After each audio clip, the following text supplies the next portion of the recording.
let's talk about these election results real quick. I know I've been doing a little bit more political talk than I normally do or ever wanted to do, but here we go.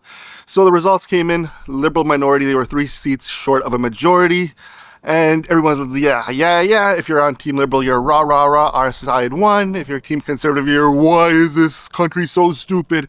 And if you're NDP, you're just sad because you guys sacrificed for the Liberals. Appreciate it, I guess. There's a few stories here. Let's talk about them. One, Brampton stayed Liberal, could have really gone Conservative. A lot of these seats were decided by 100, 200 votes. Just shows you that people have legitimate reasons for not being happy with things. And I understand the Conservative side. A lot of my friends who did vote Conservative were former Liberal voters and they voted Conservative.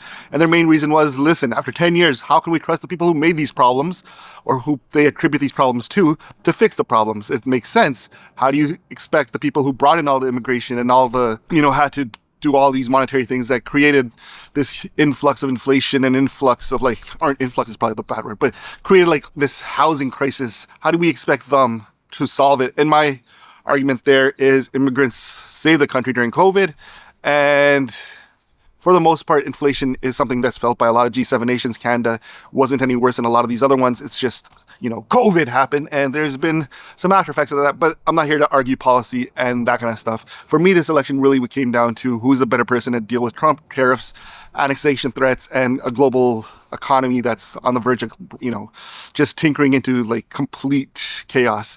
And for me, that was simple. The guy who actually had a job as an economist, as a world banker, and not the guy who worked at a call center. That's just my 2 cents. But everyone's free to have their opinion on that. What is interesting, though, is Jagmeet. Him losing didn't surprise me because I think the polls all indicated that he was going to.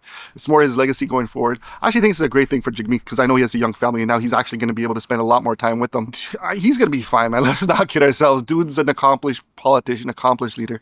He's going to be just fine. He's going to get a corporate gig, no problem. So I'm not even worried about, or he's going to be in public sector. And I honestly think he's not done. I think we'll see him back federally, provincially, maybe even municipally. There have been rumors that one day he might be mayor of Brampton, which I guess some people might think is a downgrade, but I think that's one of the peak things to aspire to as a politician, the greatest city in the world.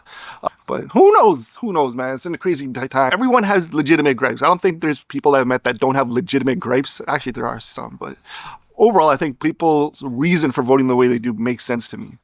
Because look, I'm not happy with crime. Housing prices are crazy, but luckily I've been able to navigate those a little better than some other people who stayed away from the market because they wanted to buy a nice car. You dumbass. What are you mad at me for?